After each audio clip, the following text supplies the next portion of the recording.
Hello, everyone. I'm Srishti Palani, a PhD student at the University of California, San Diego, and I'm very excited to be presenting the work I did last summer with my amazing co-authors at Autodesk Research, David Ledo, George Fitzmaurice, and Fraser Anderson.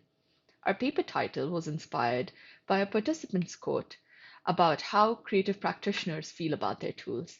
In a normal week, they say, I stay for 8 hours for 5 days in front of this tool, working with it.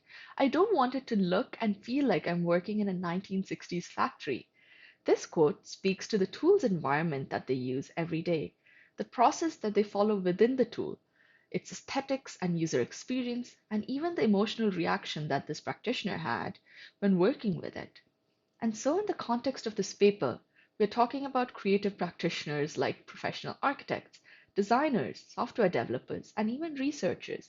And these people use digital technology to achieve their creative goals and augment their creative potential. They use a variety of creativity support tools throughout their creative process, from ideation to prototyping and documentation. Some example creativity support tools are AutoCAD, Illustrator, Figma, any programming environment or video editor that you might be familiar with. These tools are constantly changing. We always see new ones come in and old ones disappear. So it's really important to stay up to date, constantly explore, and decide whether to adopt new tools or abandon current ones, especially as a practitioner. To quote one of our participants, none of us want to be dinosaurs, so we try to stay fresh and relevant. In this paper, we were really excited to delve into what are the practitioner values when exploring, adopting, abandoning, and retaining creativity support tools. The key takeaways from this paper are that practitioners hold many values, which we structured into a 7 category value framework. As technology developers and designers, we can leverage this value framework to design technology better and encourage adoption. And lastly, as researchers, educators, and a user-centered community at CHI, we can use this value framework to evaluate how well any tools, but particularly creativity support tools and their features, currently serve us. So how did we get to these 3 takeaways? We did this by combining data from publicly available YouTube videos, practitioner interviews, and a survey of practitioners.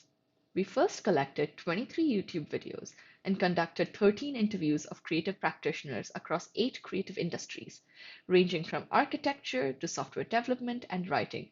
In these interviews and videos, practitioners were reflecting on their values when exploring and adopting tools. 2 researchers then followed a systematic approach of coding the transcripts and videos for teams to come up with a coding schema that had corresponding definitions for each of the themes that we were getting. Once we reached consensus and iterator reliability, we used focused coding for the rest of the data. And this is how we arrived at the values and categories of our framework. Then, to contextualize and verify the identified values with a larger population of creative practitioners, we surveyed 105 creative practitioners and asked them to rate and rank each of the values in this framework. This brings us to an exciting result of this investigation, the Creative Practitioner Value Framework, which has 7 categories and 27 values. This investigation reveals that creative practitioners care about multiple factors: the creativity support tool's features and functionality, its integration with their current existing workflow, its performance, its user interface and experience when using it, the availability of support around the tool, the financial cost, and even the emotional connection that they feel with the tool.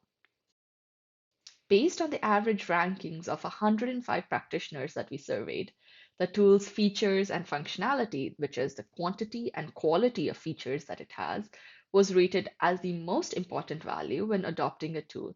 And the emotional connection to it, which is feeling a sense of identity and belonging, happiness, ethical responsibility, etc., when using a tool, was rated as the least important value when adopting a tool.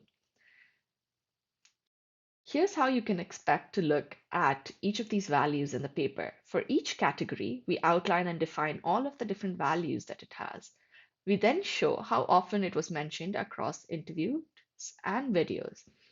Then, how many of these videos and interviews covered each of the values, and the ratings from our 105 practitioners survey on a scale of 1 to 5, where higher is more important.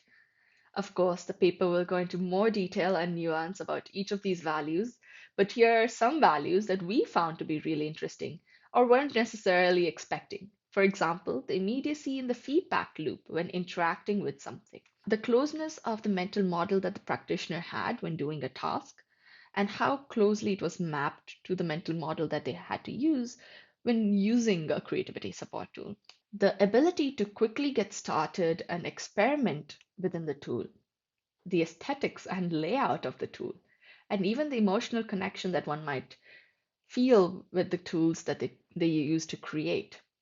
Together, all of these values really show us the perspective from creative practitioners themselves, and now we have an integrated vocabulary that can help us get a better sense of the bigger picture, which is a nuanced mosaic of interdependent values for adopting creativity support tools. In fact, we went to literature and tried to map these values to previously defined terms from fundamental papers in creativity support tools, systems research, and even economics. Note how many of these values are less discussed in literature, while some had a lot more coverage, such as the ease of using a tool, its generalizability across multiple tasks, and how easy it is to learn. As you've seen so far, there's a lot of nuance that you can get from this paper. But if there's three things that you should remember, it's that practitioners hold many values, which we structured into a 7 category value framework. We can leverage this framework to better design technology and encourage adoption, and even reflect on and evaluate creativity support tools. We hope that you'll check out our paper and feel free to share with us what you're most excited about. Thank you so much.